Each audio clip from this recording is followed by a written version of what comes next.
जय जय श्री राधे श्याम। निताई गौर हरि बोल। धीर समीर बिहारी भगवान की जय। गिरिराज महाराज की जय। तुलसी महारानी की जय। ब्रजरज रानी की जय। यमुना रस रानी की जय। हमारे गुरु स्थान श्रृंगार वट की जय। तुलसी चौक की जय। हमारे पूज्य पिताजी दादाजी उनके गुरुदेव प्रभुपाद देवकी नंदन गोस्वामी पाद की जय। समस्त वैष्णव वृंद की जय। अपने अपने गुरुदेव की जय। यहाँ विराजमान शालिग्राम प्रभु की जय। राधा रमन लाल की जय। जय जय श्री राधे श्याम। हिताय गौर हरि बोल। अनेक समय से गुरु गोविंद की कृपा से, वैष्णव जन की, संत वैष्णव जन की कृपा से दैनिक सत्संग चल रहा है। कल हमने श्री विश्वनाथ चक्रवर्ती पाद का चरित्र आस्वादन किया था। बसंत पंचमी के दिन उनका तिरुभाव उत्सव था, इसलिए उन्हें याद किया, उनको प्रणाम किया। आज जय जय जय श्री राधे, जय श्री राधे, जय श्री राधे। आज अद्वैताचार्य प्रभु की जयंती है। अद्वैताचार्य प्रभु का पहले तिरुभाव उत्सव भी आया था कुछ दिन पहले, तो हम लोगों ने चर्चा की थी उसकी भी। आज फिर से थोड़ा संक्षेप में चर्चा कर लेंगे। आज उनकी आविर्भाव तिथि है और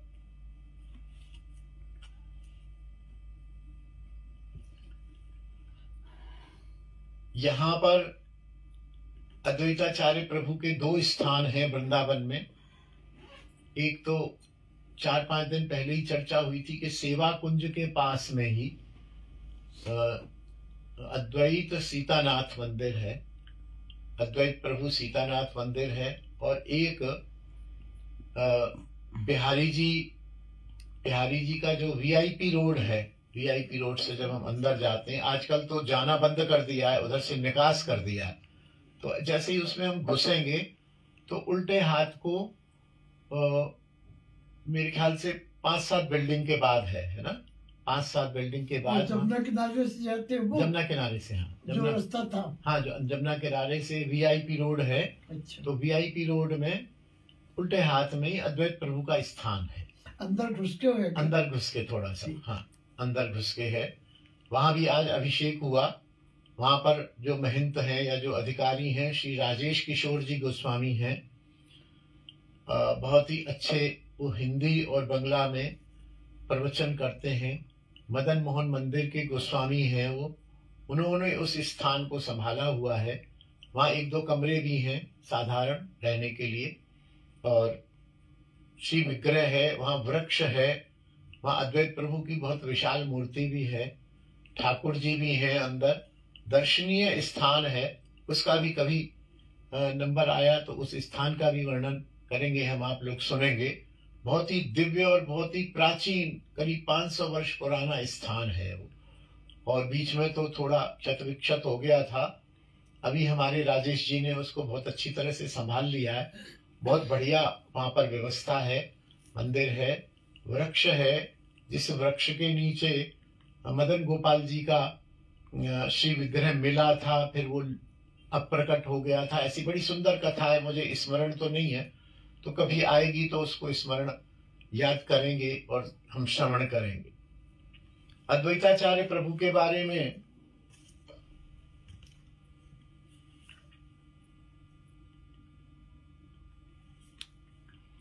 भगवान श्री शंकर ने कलिकाल के जीवों को घोरतम पापों में आसक्त देखकर उनके निस्तार के लिए एक बार समाधि लगाकर 700 वर्षों तक तपस्या की शंकर जी ने स्वयं कि कलयुग में क्या हो रहा है प्रभु, ये तो बड़ा मुश्किल हो रहा है।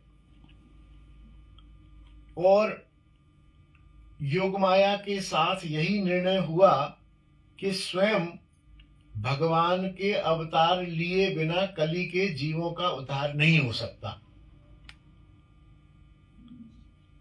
शंकर जी ने योगासन लगा के 700 वर्ष तक तपस्या करी। महाविष्णु कारण समुद्र शाही महाविष्णु ने उन्हें दर्शन दिया। महाविष्णु ने कहा, महादेव हम और तुम दो नहीं हैं, हमारी तुम्हारी आत्मा एक ही है। और जैसे ही महाविष्णु और शिवजी ने आलिंगन किया तो दोनों मिलके एक हो गए, दोनों एक हो गए, महाविष्णु और सदाशिव। इतने में आकाशवाणी हुई, हे महाविष्णु तुम पृथ्वी पर चलकर श्री कुबेराचार्य एवं लाभा देवी के घर जन्म ग्रहण करो। मैं बलराम आदि अपने समस्त परिकरों के साथ पृथ्वी पर शीघ्र ही आ रहा हूं। ये भगवान कृष्ण की ओर से आकाशवाणी हुई।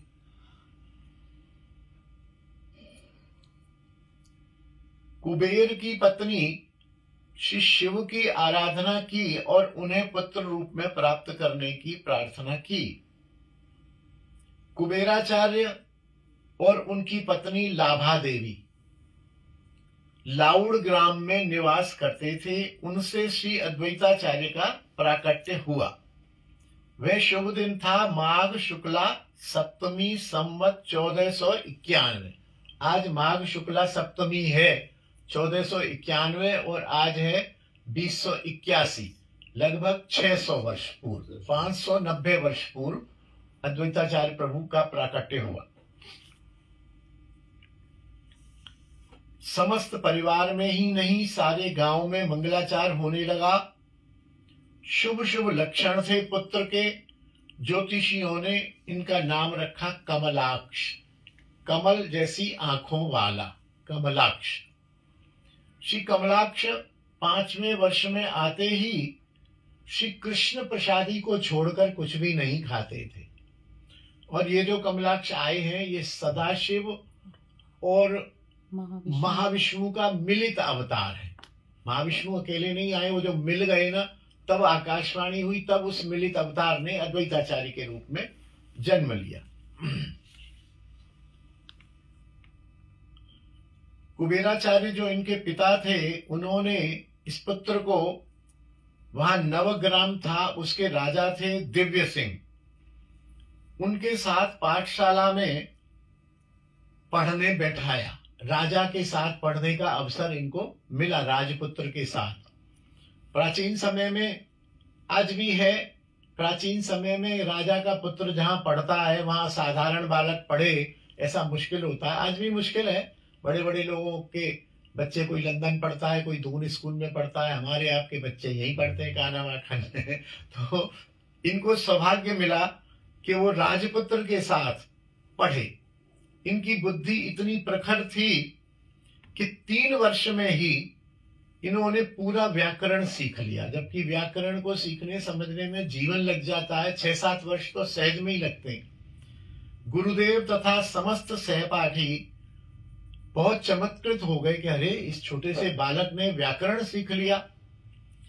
एक दिन राजकुमार के सहपाठी हो गए, तो राजकुमार इनके साथ मित्रवत रहता था। तो एक दिन राजकुमार और कमलाक्ष खेलते खेलते एक काली मंदिर में चले गए। काली मंदिर में राजकुमार ने काली को प्रणाम किया। श्री कमलाक्ष जो है उन श्री विग्रह को, काली के विग्रह को देखते ही रह गए। राजकुमार ने कहा, कमलाक्ष देवी को प्रणाम करो। जैसे मैंने किया है तुम भी प्रणाम करो। ये चुप खड़े रहे। राजकुमार ने कुछ जैसे होता है ना, जबरदस्ती करनी चाहिए, अरे तुम प्रणाम क्यों नहीं करते हो, प्रणाम करो, ये देवी है, कुल देवी है, हमने प्रणाम किया तो हमारे मित्रों तुम प्रणाम नहीं करोगे, अपराध लगेगा। ऐसा कुछ वो गुस्सा करना ही चाह रहे थे कि राजकुमार वहां मूर्छित हो गए, मूर्छित होकर गिर पड़े। लोग दौड़े दौड़े राजा के पास पहुंचे। तुरंत ही राजा उस मंदिर में पहुंचा। सबने देखा कि राजकुमार मर गया, मूर्छित ही नहीं मर गया। राजा और सब लोग व्याकुल हो गए। कमलाक्ष ने कहा आप शोक मत करो, यह मरा नहीं है, यह अभी जीवित हो जाएगा, आप चिंता मत करिए। इन्होंने नारायण भगवान का चरणामृत घर से मंगाया और मृत राजकुमार के ऊपर छिड़का। फिर क्या था, मृत राजकुमार हरे कृष्ण कहता हुआ उठ बैठा। सबके आश्चर्य की सीमा न रही। राजा ने अनेक धन संपत्ति ब्राह्मणों को दान में दी। इसके बाद पिता कुबेर ने श्री कमलाक्ष का यज्ञोपवीत उत्सव बनाया। ये क्रमशः साहित्य, अलंकार एवं ज्योतिष का अध्ययन करने लगे और थोड़े ही समय में सब विषयों में ये एक्सपर्ट हो गए। दिवाली का दिन था। नवग्राम में राजा दिव्य सिंह अपने समस्त परिकरों के साथ काली देवी के मंदिर में उत्सव मना रहे थे। नगर के सब लोगों की वहां भीड़ भाड़ थी। नृत्य, गान, संकीर्तन, बधाइयां चल रही थी। श्री कुबेराचार्य भी कमलाक्ष अपने पुत्र को लेकर वहां उत्सव में पहुंचे। पिता ने फिर उस काली देवी को प्रणाम किया, कुबेराचार्य ने, किंतु कमलाक्ष ने फिर वहां काली देवी को प्रणाम नहीं किया और वहीं बैठ गए। बेटा ये धुआं बहुत तेज है, धुआं की प्रॉब्लम है हमको भी। हाँ नहीं हटा या तो बाहर रख दो, बाहर रख दो, और थोड़ा गेट खोल दो, गेट खोल दो बेटा, और इस समय में लगाया करो, आगे पीछे कर दिया करो। जी जी जी। जय जय श्री राधे श्याम। राजा भी वहां थे। राजा ने भी कहा कमलाक्ष बेटा, एक शिष्टाचार है, देवी है, हमने भी देवी को प्रणाम किया, तुम्हारे पिता ने भी किया, सब लोग कर रहे हैं, लेकिन तुम बिना प्रणाम करे ही यहां बैठ गए, क्या बात है। कमलाक्ष बोले राजन, मेरे इष्ट स्वयं भगवान श्री कृष्ण है, मैं उन्हें ही प्रणाम करता हूं और उनके प्रणाम में ही सब देवी देवताओं का प्रणाम हो जाता है, इसलिए मैं केवल कृष्ण को ही प्रणाम करता हूं। ऐसी मेरी भावना है, ऐसी मेरी निष्ठा है। इनके पिता ने भी बहुत समझाया और कहा देखो कृष्ण तुम्हारे इष्ट हैं, अच्छी बात है, लेकिन देवी भी जगन माता है, यह भगवती है, इसको पूजा तथा प्रणाम से सदा संतुष्ट करना उचित है। कमलाक्ष ने कहा पिताजी, ये जो काली देवी है ये भगवान की बहिरंगा शक्ति है, बाहर की शक्ति है, और विशेषकर इस काली की पूजा में नर बलि दी जाती है, जीव हत्या की जाती है। तो आप कह रहे हो जगन माता है, और जो होता है वो बल्कि जो जीव है, बकरी है, बकरा है, मनुष्य है, वो तो किसी का बच्चा है, किसी का बालक है, उसकी माता नहीं है ये, उसकी फिर बलि क्यों लेती है। जब सारे जगत माता है तो सारे जगत के जीव उसके संतान है, सही बात। जब संतान की बलि क्यों लेती है फिर कोई भी हो, जगत माता तो नहीं है ये, जगत माता कैसे है, जगत माता है तो बलि क्यों लेती है। खैर सब शांत हो गए और पिता ने थोड़ी उसको आंख दिखाई कि ज्यादा नहीं बोलते, राजा महाराजा खड़े हुए, मैं तेरा बाप हूं, तेरे को समझ नहीं है, ज्यादा समझ तेरे को ही है, तू ही हमें भाषण देगा, उसको शांत कर दिया। कमलाक्ष ने पिता में गुरु भाव को व्यक्त किया। बोले ठीक है पिताजी, आप मेरे गुरु हो, मेरे से गलती हो गई, कोई बात नहीं है, मैं काली देवी को प्रणाम कर देता हूं। आप लोग कह रहे हैं तो आप भी गुरुजन हैं, मैं प्रणाम कर देता हूं। उन्होंने काली देवी को प्रणाम किया।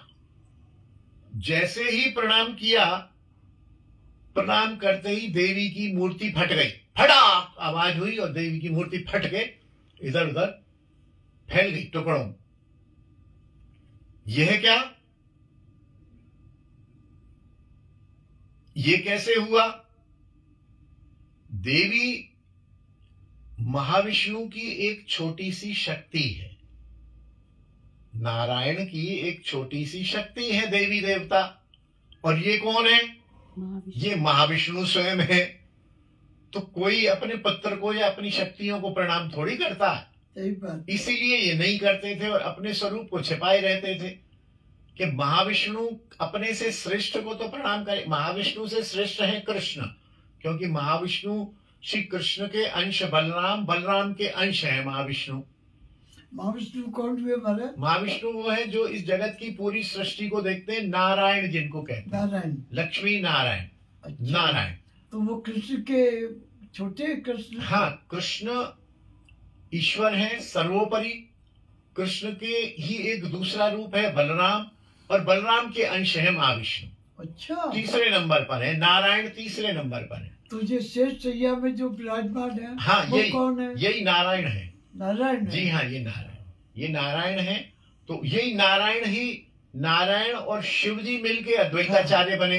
तो अब वो नारायण अपनी मतलब पत्नी को भी प्रणाम नहीं करेंगे, और माया ये तो काली दुर्गा आदि, तो उस दिन हमने देखा था 5 तरह की दुर्गाएं, कुछ माइक हैं, कुछ अमाइक हैं, कुछ त्रिगुणातीत हैं, कुछ गुणों के अंतर्गत आती हैं। तो इन्होंने जैसे ही किया, फट गई। अच्छा, कारण भी था कि काली के स्वामी हैं महाविष्णु, अपने स्वामी का प्रणाम देवी कैसे सहन कर सकती थी? राजा मंत्री तथा सभी वहां जो भीड़ थी सब हैरान हो गए, कोलाहल मच गया। और इधर तो मूर्ति फटी और इधर कमलाक्ष जो है अंतर्ध्यान हो गए वहां से। कमलाक्ष में दिखेंगे, अरे कमलाक्ष कहाँ गया? कमला, अरे देखना देखना, उसने भी प्रणाम कर रहा था, किधर गया किधर गया किधर गया, कोई पता नहीं चला। और ये अपने दिव्य रूप से शांतिपुर पहुंच गई। शांतिपुर इनका स्थान है। तब ये कमलाक्ष 12 वर्ष के थे और वहां शांतिपुर में रह के माता पिता यही रहते थे। कोई गांव का नाम आया है ना, उस गांव में रहते थे, नवग्राम में। माता पिता तो यही रह गए और ये शांतिपुर में अदृश्य रूप से, यहां से तो अप्रकट हुए, वहां प्रकट हो गए, ताकि एक झंझट न पैदा हो जाए कि क्या बदमाशी थी, तुम तांत्रिक हो, कैसे मूर्ति फट गई, पुरानी मूर्ति होगी 100-200 साल की और राजा की इष्ट थी, तो दंड हो सकता था। हाँ, सही बात। इसलिए तो ये वहां से अपने अप्रकट होकर शांतिपुर में प्रकट हो गए। कुबेराचार्य तथा माता लाभा देवी पुत्र को खोकर अति दुखित हो गए।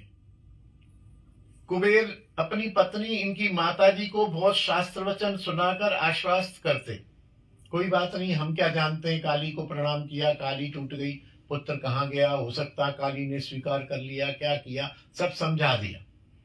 एक दिन रात्रि को कुबेर ने स्वप्न देखा, इनके पिताजी ने, और श्री गोपाल जी ने स्वप्न दिया। कुबेर, ये जो कमलाक्ष है यह केवल तुम्हारा पुत्र ही नहीं है, वह एक अवतार है, वह एक अवतार है। इस समय वह गंगा के किनारे शांतिपुर में अध्ययन भी कर रहा है और अध्यापन भी कर रहा है, पढ़ भी रहा है और जो पढ़ना चाहते हैं उनको पढ़ा भी रहा है।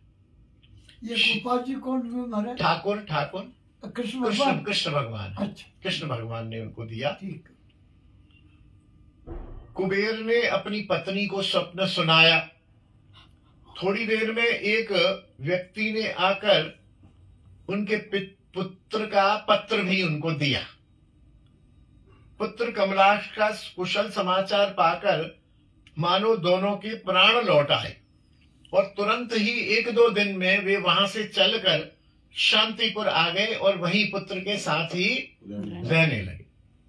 श्री कमलाक्ष को ठीक ठाक देखकर वे बड़े प्रसन्न हुए। बेटा क्या हुआ, तुमने काली मंदिर ये? बोले माता कुछ नहीं है, मैं ठीक हूँ, आप ठीक हो, मैं कुछ नहीं जानता, क्या हुआ क्या नहीं हुआ आप भी नहीं जानते, मैं भी नहीं जानता। खैर वहां पर अध्ययन किया और फिर वेदांत पूर्णवाटी ग्राम में किसी और आचार्य के पास ये और बेहतर शिक्षा लेने के लिए गए। आपने बहुत कम समय में समस्त वेदों का अध्ययन कर लिया और सभी सहपाठी इनका सम्मान करते और इनमें कभी कभी छोटी मोटी बातों में दिव्य शक्तियों का भी अनुभव करते थे कि ये कोई साधारण बालक नहीं है। माता पिता को तो पता लग ही गया था। गंगा के निकट कांटों से भरी हुई एक दुर्गम झील थी। उसमें कमल खिले हुए थे।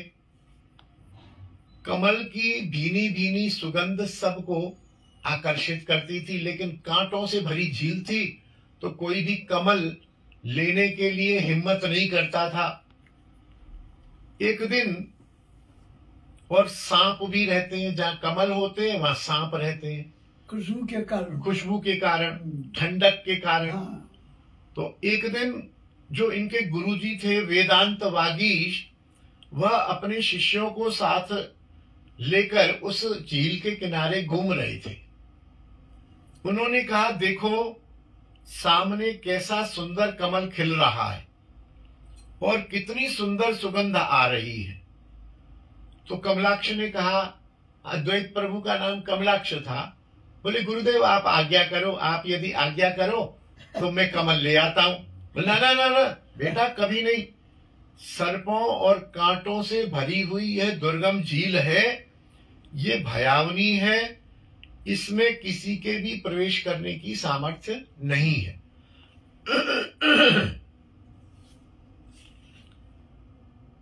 कमलाक्ष ने गुरुदेव को प्रणाम किया। गुरुदेव आपके आशीर्वाद से सब होगा, मैं कमल लाता हूं। अरे बोले नहीं बेटा नहीं। और ये प्रणाम करके झील में कमल के पत्ते होते हैं ना, ऐसे पत्ते होते हैं, उन पर पैर रखते हुए ऐसे चल दिए जैसे पृथ्वी पर चल रहे हो। झील में तो जल होता है, सही है। ऐसे झप झप झप झप पैर रखते हुए और दूर से कमल को तोड़ा और गुरुदेव के कर कमलों में समर्पण किया। सबकी सब हैरान हो गए, अरे ये क्या हुआ, पानी में चल रहा है, पानी में चल रहा है, सांप भी हैं, कांटे भी हैं, और ये तो हमारे पलक झपकते वहां से, ना ये कोई तैरा ना कोई इसने कोई जंत्र मंत्र कोई परिश्रम किया, ये तो झट से ऐसे सहज में कमल तोड़ के ले आया।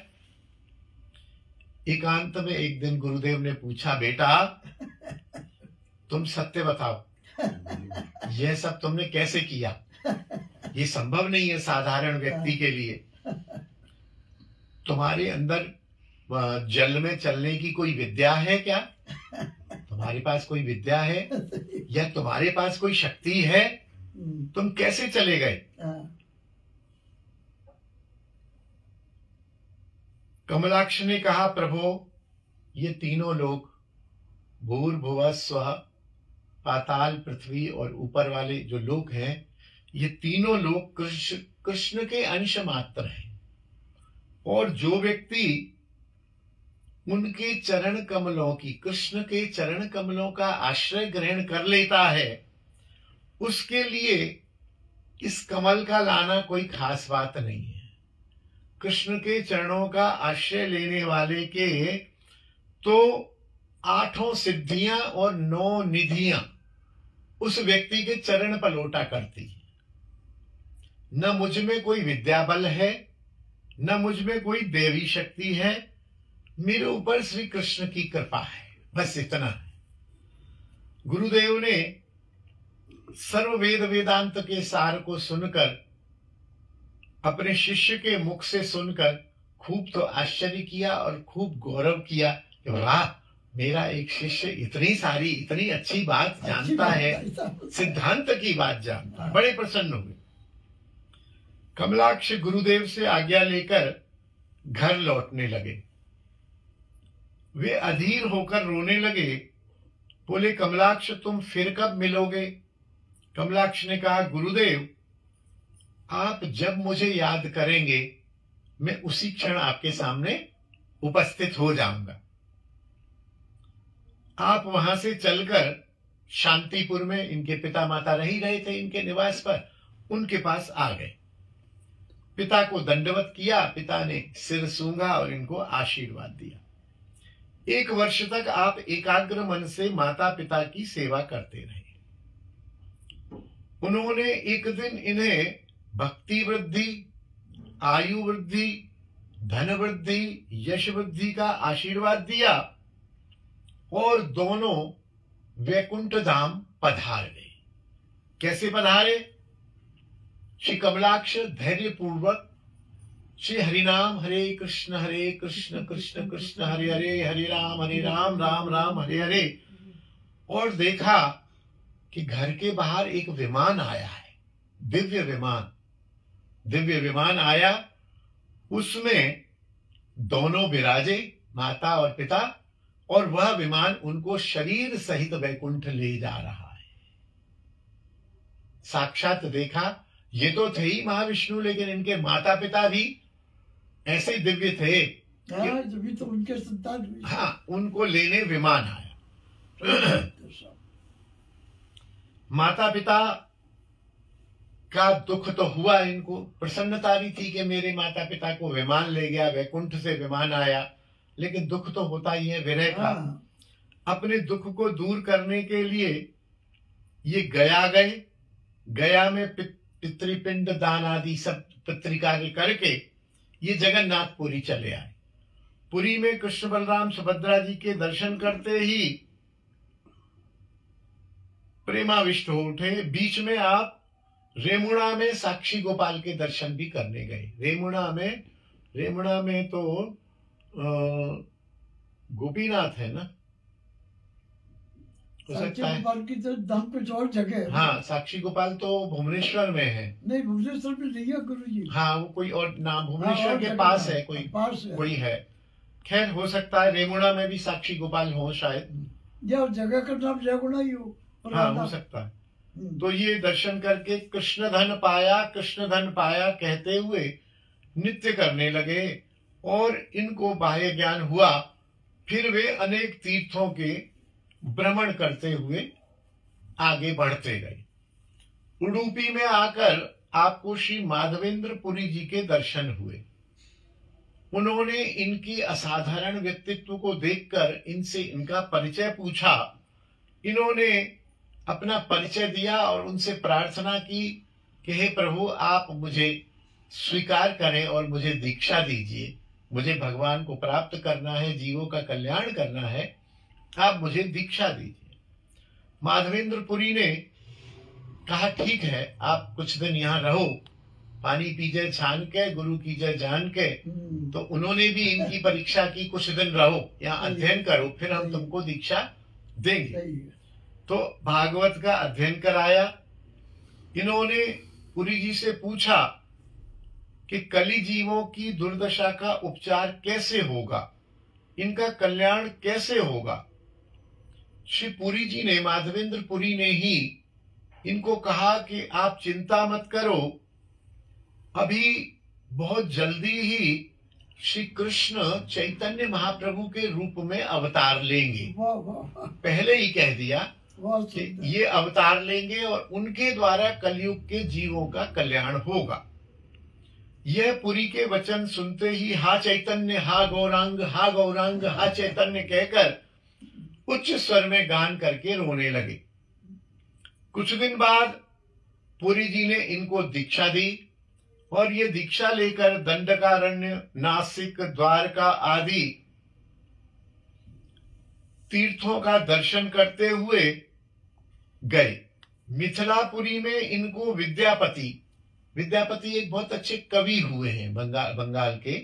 बहुत सुंदर सुंदर उन्होंने लीला लिखी है, चंडीदास और विद्यापति। उनसे मिलन हुआ। उनमें इन्होंने कृष्ण प्रेम का संचार किया। विद्यापति पहले लौकिक कविताएं लिखते थे, लौकिक पद पदांतर, सौंदर्य के, इसके उसके, झरनों के, तालाब के, इन्होंने प्रेम प्रदान किया। तब उसके बाद से ये भगवान कृष्ण के पद लिखने लगे। आप अयोध्या में आए, अयोध्या में भी आप रामलीला का अभिनय करने लगे। वहां से आप मथुरा की ओर चल दिए। ब्रजमंडल में आते ही इनका प्रेम सागर उमड़ पड़ा। हा कृष्ण पुकार कर उच्च स्वर से हुंकार करने लगे और ब्रजरज में पछाड़े खा खा कर मूर्छित होने लगे। श्री वृंदावन में इन्हें श्याम सुंदर का स्वप्न में दर्शन दिया और कहा कि मथुरा में कुब्जा द्वारा सेवित मेरा मदन मोहन विग्रह है और वह आदित्य टीला में दबा हुआ है। तुम उसको बाहर करो, उसकी सेवा स्थापना कर जीवों का कल्याण करो, मेरे नाम गुण लीला का प्रचार करो। आप मेरे परम भक्त महादेव हो, आपको यह कार्य करना है। स्वप्न के अनुसार अनेक ब्रजवासियों की सहायता से इन्होंने द्वादश आदित्य टीला, जहां आजकल मदन मोहन जी का मंदिर है, कहाँ जी? तो इधर मदन मोहन जी, हाँ यही यही मथुरा का नाम दे रहे हैं वो? नहीं, वो कह रहे मथुरा में तो आए हैं वो। वृंदावन में दिया मेरा आदित्य टीला में, मथुरा में आए हैं। अच्छा, मथुरा में आए, मथुरा का मतलब ब्रजमंडल, ब्रजमंडल में आए हैं। तब वृंदावन में इन्हें स्वप्न दिया और कहा कि यहाँ मेरा विग्रह निकालो। ब्रजवासियों की सहायता से इन्होंने उस विग्रह को, मदन मोहन जी के विग्रह को निकाला। एक दिन यवनों ने मिलकर उस विग्रह को तोड़कर हिंदू जाति के उत्कर्ष को मिटाने की योजना बनाई। जब वे मंदिर में आए तो विग्रह को वहां न पाया, विग्रह नहीं मिला। लज्जित होकर लौट गए। पुजारी ने अति दुखित होकर इनसे सब वृत्तांत कहा। आपने मदन मोहन जी से अति व्याकुल होकर प्रार्थना की, प्रभु ये क्या हुआ? बड़ी मुश्किल से तो आप मुझे प्राप्त हुए, और ये मदन मोहन जी का जो विग्रह है ये आगे शायद कहीं आएगा, अन्यथा ये चारों युगों में पूजित हुआ है। अच्छा, हाँ, ये कुब्जा ने, द्वापर में कुब्जा ने पूजा है, कलयुग में ये सनातन गोस्वामी ने और अद्वैत प्रभु ने प्रकट किया है। त्रेता में इसकी पूजा संभवतः मंदोदरी करती थी। हाँ, और सतयुग में इसकी पूजा अम्बरीश करते थे। अम्बरीश, ये चारों युगों के वो हैं। मदन मोहन जी मंदिर में आया है ये, और मैं लगभग, मुझे जहां तक स्मृति का आधार है, ठीक ही बोल रहा हूँ, इसमें थोड़ा बहुत भूल हो सकती है, जरूरी नहीं है। तो ये बड़ा दुर्लभ विग्रह प्रभु आप प्राप्त हुए और फिर आप कहां चले गए?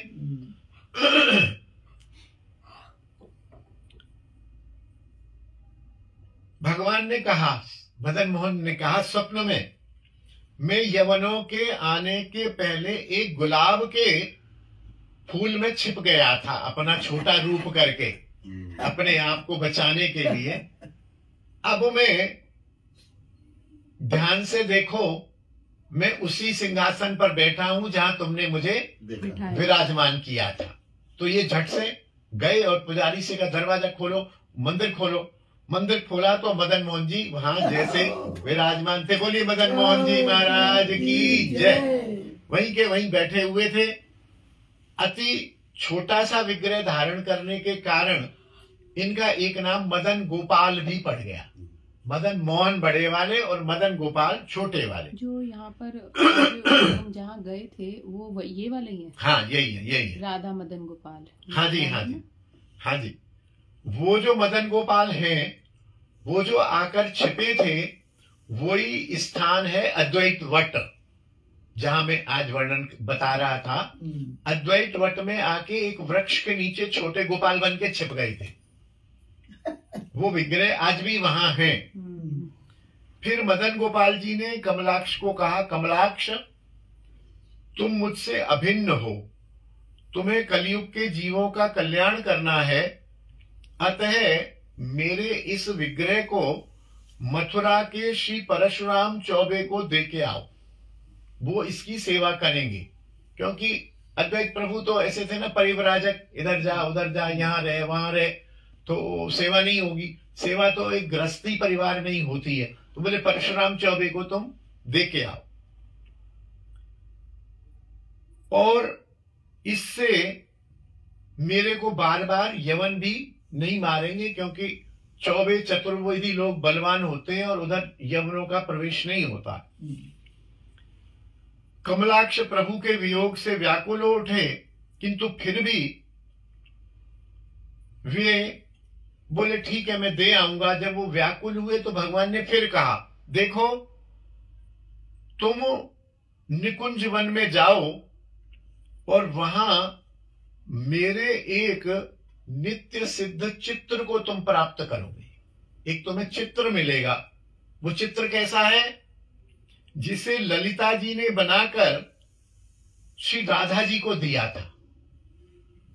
उसके दर्शन करके राधा जी भी मोहित हो गई थी। तुम उस चित्र की सेवा करना, वो चित्र भी मेरा ही स्वरूप है, और तुम इस विग्रह को परशुराम चौबे जी को दे आओ। दूसरे दिन परशुराम चौबे भी वहां स्वप्न मिला उनको कि तुम जाओ और वहां अद्वैताचार्य से मेरा विग्रह लाओ और उसकी पूजा करो। परशुराम चौबे दूसरे दिन आ गए और उन्होंने स्वप्न सुनाया, और वह विनय करके अनुनय विनय करके मदन मोहन जी को अपने साथ ले गए। यह अति व्याकुल होकर निकुंजवन में आए। वहां एक झाड़ी में वही चित्र इनको प्राप्त हो गया। उसे हृदय से लगाया और उसे लेकर शांतिपुर चले गए। एक बार माधवेंद्रपुरी तीर्थाटन करते हुए श्री अद्वैत प्रभु के घर पधारे। दोनों मिलकर अति प्रेमाविष्ट हुए। माधवेंद्रपुरी ने इनको राधा कृष्ण की स्थापना करने को कहा। प्रिया प्रीतम की श्री विग्रह की आप स्थापना करिए और आप गृहस्थ आश्रम में प्रवेश करिए। गृहस्थ आश्रम में प्रवेश करिए ताकि विग्रह की सेवा गृहस्थ आश्रम में भोग विलास के लिए नहीं, इसलिए कि इन विग्रहों की सेवा परंपरागत रूप से तुम करोगे, फिर तुम्हारे पुत्र करेंगे, फिर उनके पुत्र करेंगे, फिर उनके पुत्र करेंगे, ठाकुर की सेवा होती रहेगी।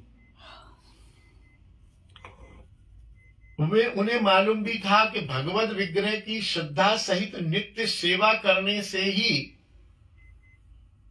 भगवत प्राप्ति होती है, और घर में भगवान की सेवा पूजा भोग राग होने से ही आगामी पीढ़ी में सेवा पूजा भक्ति के संस्कार बनते हैं। हम देखें पिताजी सेवा कर रहे हैं, फिर पिताजी के बाद हम करने लगे, फिर हमें पुत्र ने देखा वो करने लगा, तो घर में एक माहौल बनता है। इसलिए ठाकुर की सेवा पूरी तरह हो पाए ना हो पाए, जैसी हो पाए, ठाकुर सेवा जरूर घर में विराजमान हम गृहस्थों को करनी ही चाहिए।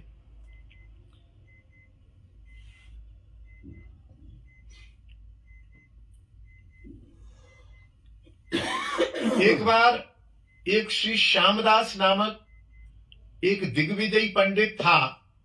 वह सब पंडितों को जीतता हुआ शांतिपुर पहुंचा। उन्हें पता लगा कि शांतिपुर में कोई अद्वैताचार्य रहते हैं, वो बहुत पंडित है, बोले चलो उन्हीं से ही शास्त्रार्थ करेंगे। शांतिपुर पहुंचा। आप तुलसी के पास में बैठ के गोपाल मंत्र का जाप कर रहे थे। श्री श्यामदास ने उनसे कहा, आप मेरे से, आप यदि पंडित हो तो मेरे से शास्त्रार्थ करो।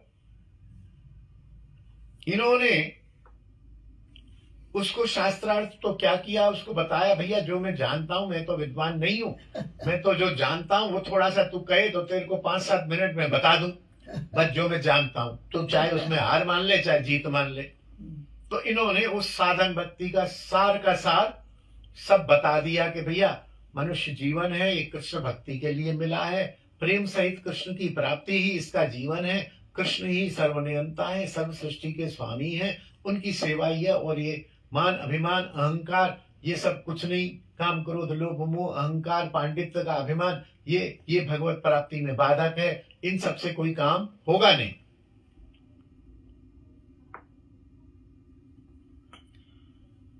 श्यामदास को साक्षात शिवजी ने कभी वरदान दिया था कि तुम कभी किसी से हारोगे नहीं, कहीं भी जाओ। अब ये सब बात जब उसने सुनी तो वो कुछ जवाब नहीं दे पाया और एक प्रकार से उसकी विजय नहीं हो पाई। फिर उसके मन में आया कि भगवान शंकर ने मेरे को वरदान दिया है और आज मैं हार गया, इसका मतलब शंकर का वरदान झूठा है क्या? तब आकाशवाणी हुई, श्यामदास जिनसे तुमने अभी अभी बात करी है ये मैं स्वयं हूँ और मैं ही नहीं हूँ, मेरे साथ साथ नारायण महाविष्णु भी हैं, मेरे स्वामी महाविष्णु भी मेरे साथ हैं। तो तुम दुनिया से नहीं हारोगे, मेरे से थोड़ी नहीं हारोगे, मुझसे तो तुम्हें हारना ही पड़ेगा। श्यामदास समझ गए और इनके चरणों में प्रणाम करके कहा, हे अद्वैत प्रभु, आप मेरे अपराधों को क्षमा करो, मैं आपको पहचान न सका। तब से उन्होंने ही जो पंडित थे उन्होंने ही इनका नाम अद्वैत आचार्य रख दिया। अद्वैत का मतलब इनके समान कोई भी आचार्य नहीं है। कमलाक्ष तो इनका नाम था ही गृहस्थ का, लेकिन भाई इनके अद्वैत मतलब अद्वितीय, कोई दूसरा इनके टक्कर का आचार्य नहीं है, तब से इनका नाम अद्वैत आचार्य रख दिया। और श्यामदास ने तुरंत ही इनसे कहा, प्रभु अब आप मेरे गुरु बनो और मेरे को चेला बना के दीक्षा दो तुरंत। और अद्वैताचार्य ने भी इनको रखा कुछ समय, इनको शिक्षा दीक्षा दी, इनको परखा, देखा किस स्थिति में है, तब संतुष्ट होके इनको जो है दीक्षा दी और इनका नाम रखा भागवताचार्य। जब तुमने मेरा नाम अद्वैताचार्य रखा तो मैं तुम्हारा नाम भागवताचार्य रखूंगा। वे अपने घर लौट गए। कुछ समय बाद दिव्य सिंह ने आकर आचार्य से कृष्ण मंत्र की दीक्षा ली और नाम रखा कृष्णदास। उनका नाम हुआ कृष्णदास। गुरुदेव की सेवा में शांतिपुर में रहे, फिर गंगा किनारे एक बगीचा बना लिया और उस बगीचे में वे रहने लगे और उस बगीचे का और उस इलाके का नाम हो गया फूलबाड़ी। फूलबाड़ी मतलब बगीचा को फूलबाड़ी बोलते हैं। आचार्य कलिजीवों के उद्धार के लिए निरंतर चिंतित रहते थे और घड़ियां गिनते थे कि कब जो माधवेंद्रपुरी मेरे गुरुदेव ने कहा था कि गौरहरि अवतार लेंगे, कब लेंगे कब लेंगे कब लेंगे, मेरा जीवन निकलता जा रहा है, क्या मैं उनके दर्शन नहीं कर पाऊंगा, कब लेंगे, ये यहाँ सब पाखंड फैला जा रहा है, सब यहाँ पर बड़ी स्थिति धर्म की खराब है। और यह जो भी इनके पास आता उसको कृष्ण नाम सुनाते और कृष्ण मंत्र की दीक्षा देते और उनमें शक्ति संचारित करते, जिससे किसी भी प्रकार कृष्ण की, अध्यात्म की, हिंदू धर्म सनातन धर्म की रक्षा होती चले। एक थे श्री हरिदास जो यवन कुल में उत्पन्न हुए थे, मुस्लिम कुल में उत्पन्न हुए थे, लेकिन पूर्व में वे जो है वैष्णव थे और इन हरिदास जी को प्रहलाद जी का और ब्रह्मा जी का अवतार माना जाता है। किसी कारणवश यवन कुल में उत्पन्न हुए, लेकिन इन्होंने इतना किया कि 5 वर्ष तक उस यवन माता पिता के घर का कुछ भी अन्न खाया नहीं, केवल 5 वर्ष तक माता का स्तन पान करते रहे, माता का दुग्ध ही पीते रहे और कुछ उनके घर का हाथ का कुछ भी नहीं खाया। और वे घर छोड़कर तीर्थ भ्रमण के लिए निकले।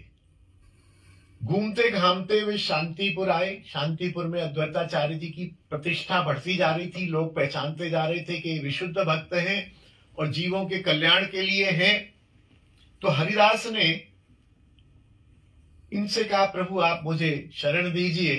तो उन्होंने कहा रहो बेटा, हमारे साथ रहो, पढ़ो लिखो, परीक्षा होगी। तब समय आने पर इन्होंने उनको शुद्ध भक्ति की दीक्षा प्रदान करी। एक दिन और अद्वैत प्रभु गंगा पर स्नान कर संध्या वंदन कर रहे थे। नारायणपुर निवासी श्री नृसिंह भादुड़ी अपनी सीता एवं श्री, इनकी दो कन्याएं थी, सीता एवं श्री, दोनों कन्याओं के साथ उसी घाट पर आए। इनकी अपूर्व नवयौवन भरी सुंदरता तथा तेज को देखकर श्री भादुड़ी ने इनका थोड़ा पता लगाया, पूछाताछी करी और सब करके अंत में अद्वैताचार्य के पिता तो पधार गए थे, उनसे प्रार्थना की कि प्रभु आप मेरी इन दोनों कन्याओं को स्वीकार करके विवाह करो, क्योंकि इनके योग्य वर मुझे आप ही लगते हो।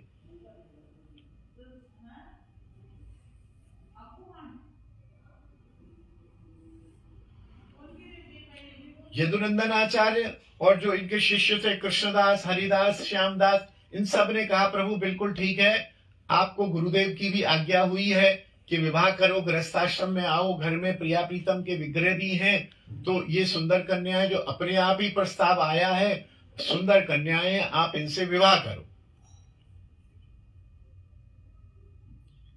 जो सीता थी वे युगमाया पौर्णमासी थी और वे यहां आकर प्रकट हुई थी। इनका माता के गर्भ से जन्म नहीं हुआ था, सीता ठाकरानी का। एक दिन नृसिंह भादुड़ी एक सरोवर पर भगवत पूजा के लिए कमल और तुलसी लेने गए। वहां उन्होंने एक कमल देखा और बड़ी भीनी सुगंध देखी। उस कमल को तोड़ने के लिए जब निकट गए तो देखा कि एक अंगूठे के बराबर, जैसे प्रिया जी का जन्म हुआ, राधा रानी का, अंगूठे के बराबर के आकार की एक कन्या कमल की एक पंखुड़ी पर लेटी हुई है।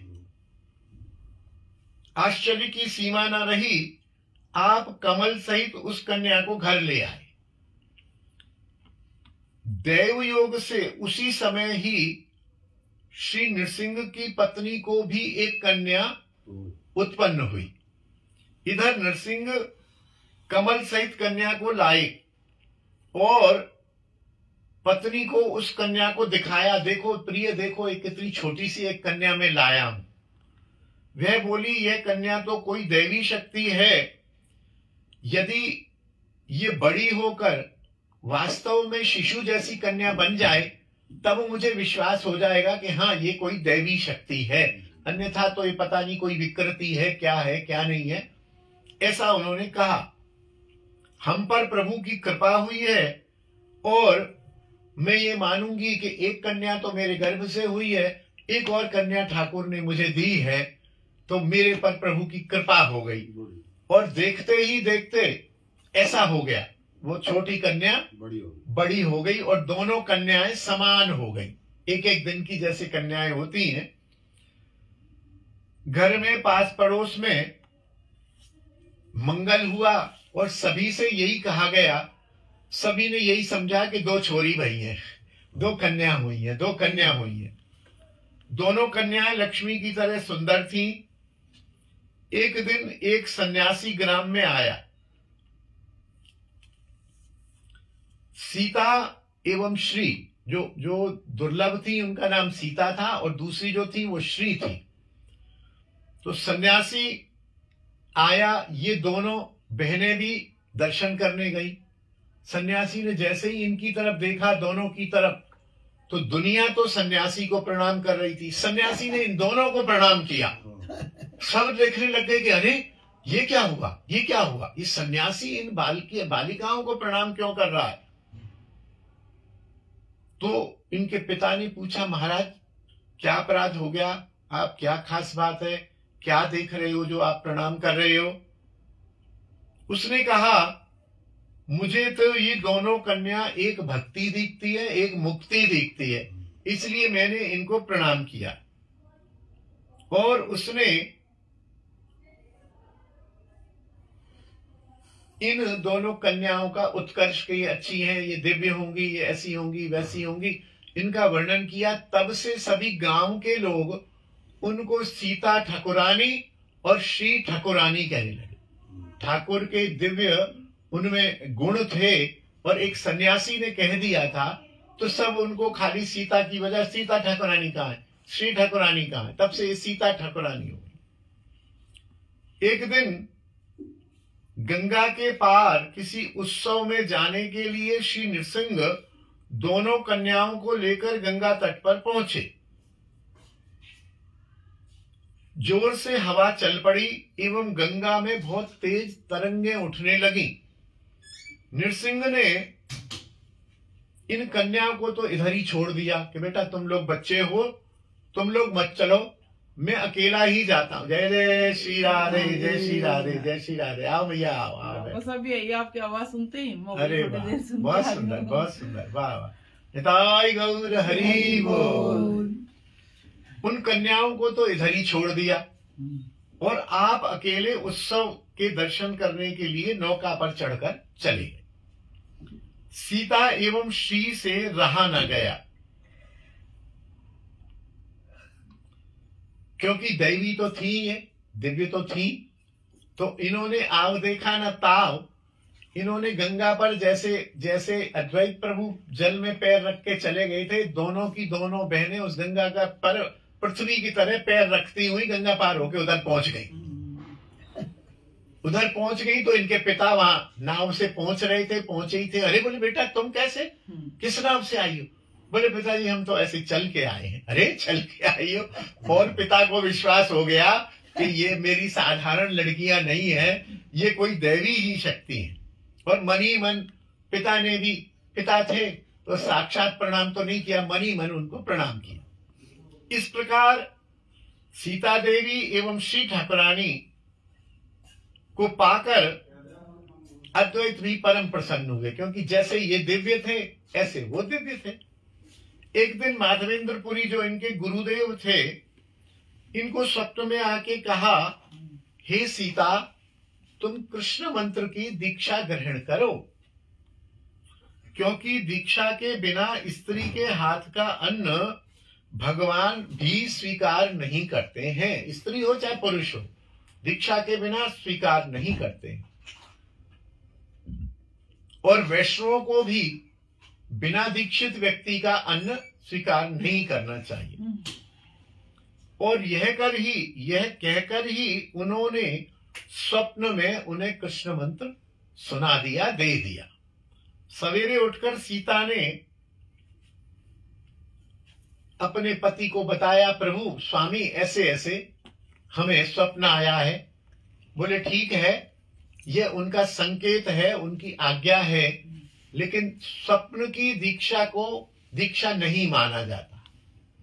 स्वप्न की दीक्षा को कभी भी दीक्षा की मान्यता नहीं है।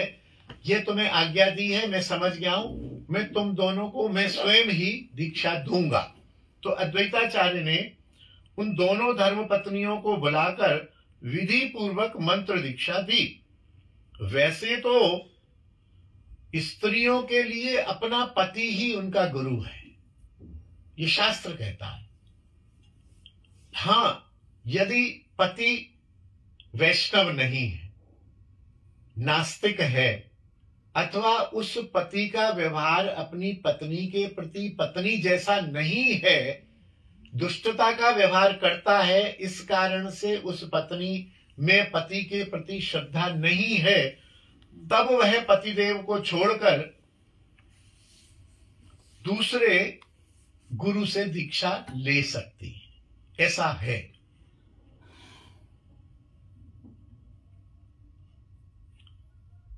अद्वैत प्रभु के प्रभाव को देखकर अनेक व्यक्तियों ने इनसे दीक्षा ली और अद्वैत प्रभु सदा ही भगवान कृष्ण के आने की इंतजार करते थे कि प्रभु कब आएंगे, प्रभु कब आएंगे, प्रभु कब आएंगे। इधर जगन्नाथ जी की, जगन्नाथ मिश्र जो महाप्रभु जी के पिताजी हुए हैं, उनकी 7 संतानें उत्पन्न हुई, परंतु एक भी बालक जीवित न रहा। दुखी होकर वे अद्वैताचार्य के पास आए। नवद्वीप गंगा के इधर है और शांतिपुर गंगा के उधर है। इनकी प्रसिद्धि थी, भक्त वैष्णव के रूप में यह प्रसिद्ध थे। तो जगन्नाथ मिश्र इनके पास आए कि आचार्य आप कुछ करो, हमारे 7 पुत्र हुए, नहीं हो अलग बात है और मर जाते हैं, हमारे पास एक भी संतान नहीं है। तो इन्होंने जगन्नाथ मिश्र जी को कृष्ण मंत्र दिया और दोनों इस मंत्र का जाप करो, तुलसी और गंगा जल से विष्णु जी की आराधना करें, आपके दुख की निवृत्ति होगी और आपके घर एक योग्य पुत्र उत्पन्न होगा। दोनों दंपति श्रद्धा पूर्वक आचरण करने लगे। समय पाकर उनके घर श्री विश्वरूप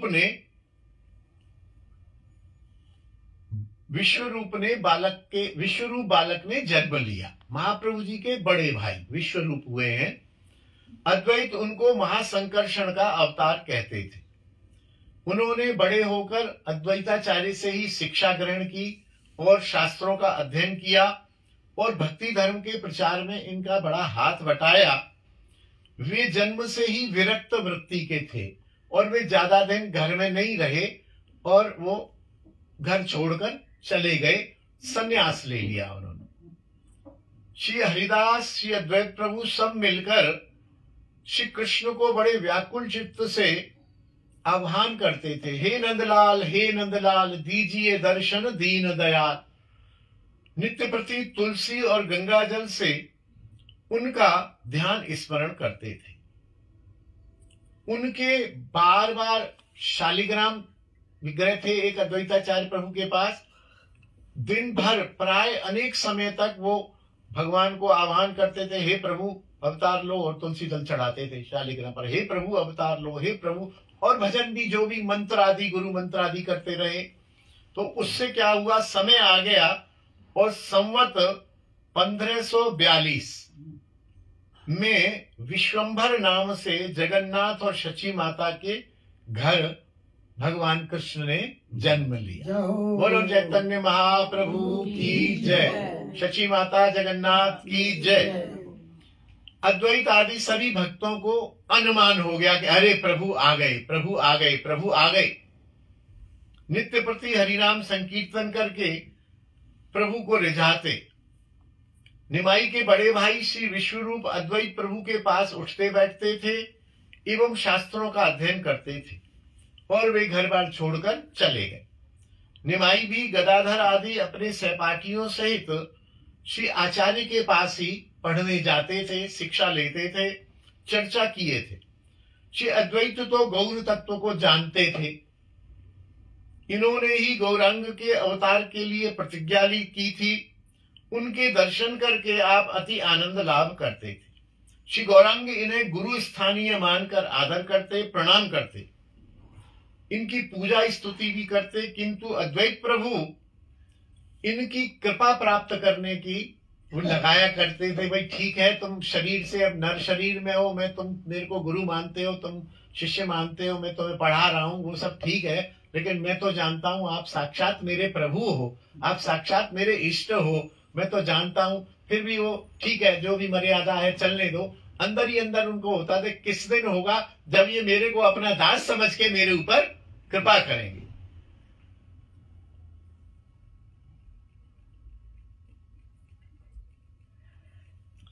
आचार्य प्रभु भगवत गीता के प्रत्येक श्लोक की भक्ति परक व्याख्या किया करते थे। एक बार एक श्लोक की भक्ति परक व्याख्या आचार्य न कर पाए।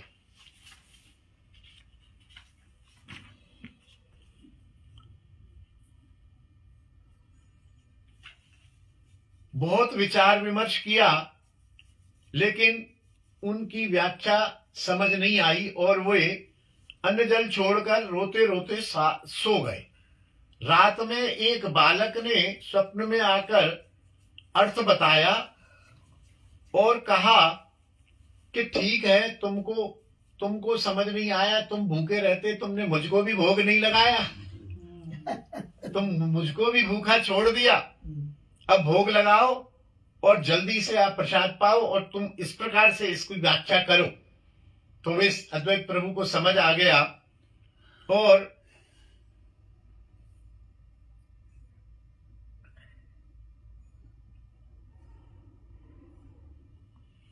ये इस प्रकार के और भी कुछ, समय क्योंकि कम है तो मैं थोड़ा शॉर्ट कर देता हूं। इस प्रकार कुछ और भी क्रियाकलाप करते थे जिससे महाप्रभु इनको गुस्सा करें और इनको डांटें, इन पर कृपा करें।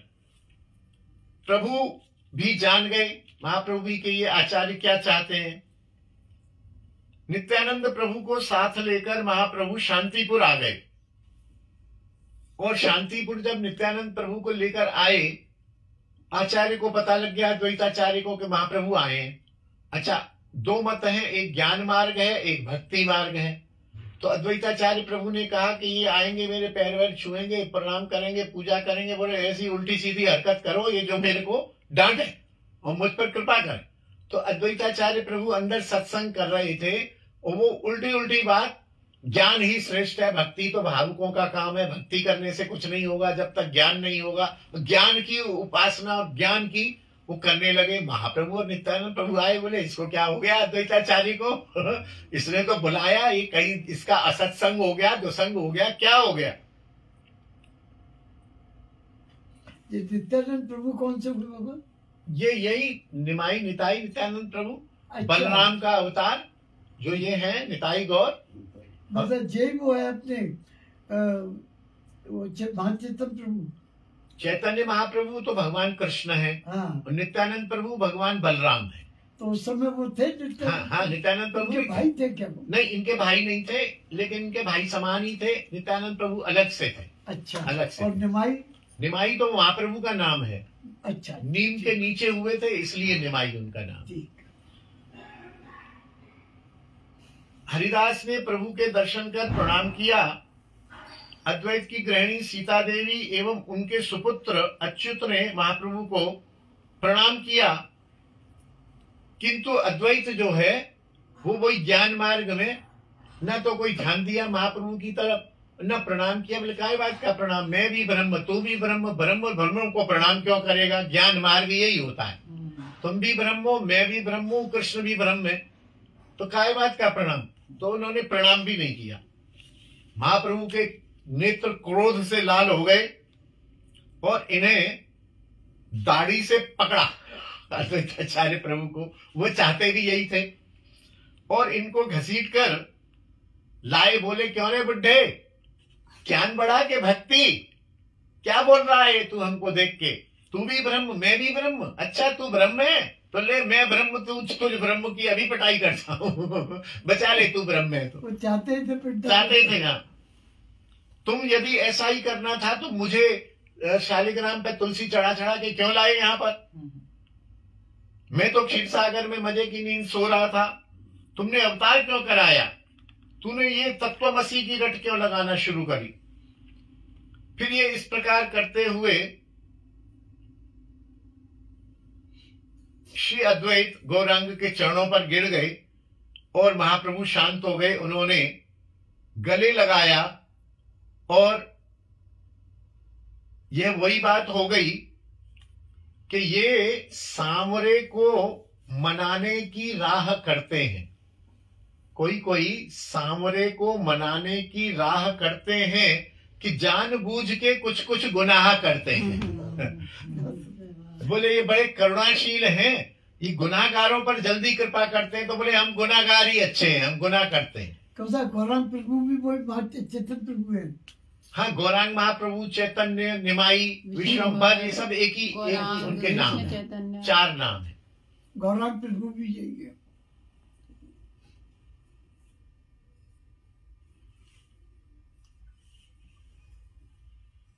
इसी प्रकार एक बार शची माता पर भी कृपा की और शची माता अद्वैताचार्य के प्रति थोड़ा सा कम आदर का भाव रखती थी, तो शची माता से भी अद्वैताचार्य से क्षमा करवाया।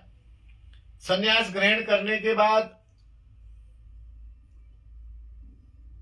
जब महाप्रभु को धोखे से शांतिपुर ले आए, तब शांतिपुर में अद्वैत को देखा कि प्रभु तुम वृंदावन में तुम भी आए हुए हो। बोले प्रभु ये वृंदावन नहीं है, ये शांतिपुर है। तो अरे वृंदावन मेरे को क्यों ले गए? बोले प्रभु जहां तुम हो वही वृंदावन है, तुम यहाँ रहो, यहाँ यही वृंदावन है। और ठाकुर को बहुत भोग लगाया।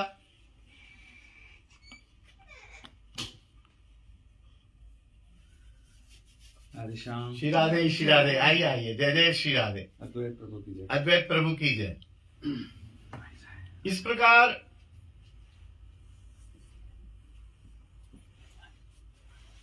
महाप्रभु ने अपनी लीला समाप्त कर दी और अद्वैताचार्य की जो दशा हुई वह बहुत चीत्कार करने लगे, बहुत ही दुखी हो गए।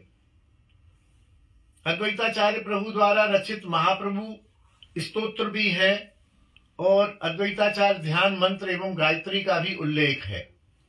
श्री कृष्ण चैतन्य प्रेम कल्प वृक्ष के दो महान स्कंध माने गए हैं। महाप्रभु से प्रेम करना है तो दो कंधे, दो तने माने गए हैं। एक है नित्यानंद प्रभु और एक है अद्वैताचार्य प्रभु।